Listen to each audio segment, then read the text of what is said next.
pastatas išliko ne tik kaip materialus paminklas, bet kartu buvo ir išsaugota jo pirminė funkcija, tai kino teatro funkcija. Ir tai labai yra svarbu, kad šitam ansamblyje vystėsi ir augo kultūrinė aplinka aplink jį. Reiškia, ir žmonės augo kartu su šitu pastatu ir joje vykdoma veikla užaugę ir šičia sugrįžta jau kaip į savo namus.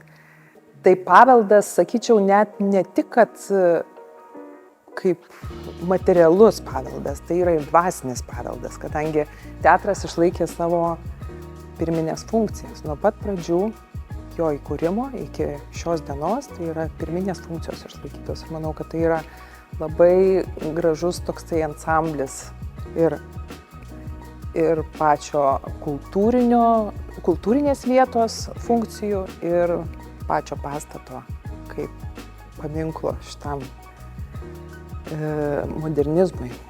Net tie žmonės, kurie šičia